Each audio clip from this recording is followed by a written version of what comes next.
ইরানের নতুন সর্বোচ্চ নেতা হিসেবে নির্বাচিত হয়েছেন আয়াতুল্লাহ আলী খামেনির ছেলে মোজতবা। বুধবার সংবাদ মাধ্যম ইরান ইন্টারন্যাশনাল এ তথ্য জানিয়েছে। তাদের প্রতিবেদনে বলা হয়েছে, বিপ্লবী গার্ডের চাপের মুখে ইরানের অ্যাসেম্বলি অব এক্সপার্টস মোজতবাকে নতুন নেতা হিসেবে বেছে নিয়েছে।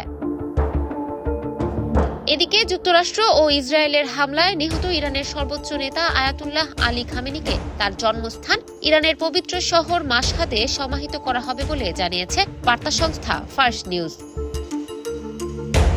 ৮৬ বছর বয়সী খামেনির ওপর গত শনিবার সকালে হামলা চালানো হয়। মৃত্যুর আগ পর্যন্ত তিনি টানা ৩৬ বছর দেশটির সর্বোচ্চ ধর্মীয় নেতা হিসেবে দায়িত্ব পালন করেন। সেখানকার ইমাম রেজা মাজারে তার পিতাকেও সমাহিত করা হয়েছিল।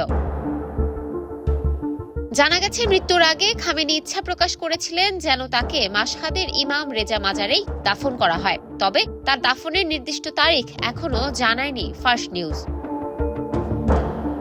এদিকে সংযুক্ত আরব আমিরাতের দুবাইয়ে অবস্থিত মার্কিন কনসুলেট ভবনে ড্রোন হামলা চালিয়েছে ইরান। এতে ভবনটির কাছাকাছি এলাকায় আগুন লাগে। তবে স্থানীয় কর্তৃপক্ষ জানিয়েছে, এ ঘটনায় কোনো হতাহতের খবর পাওয়া যায়নি এখনো। বার্তা সংস্থা রয়টার্স প্রত্যক্ষদর্শীদের বরাতে জানিয়েছে, হামলার পর কনসুলেটের আশেপাশে ধোঁয়া উঠতে দেখা যায়। সামাজিক যোগাযোগ মাধ্যমে ছড়িয়ে পড়া কয়েকটি ভিডিও, যা আন্তর্জাতিক সংবাদ মাধ্যম আল জাজিরা যাচাই করেছে বলে জানিয়েছে, সেগুলোতেও ঘটনাস্থলের কাছ থেকে ধোঁয়া উঠতে দেখা গেছে।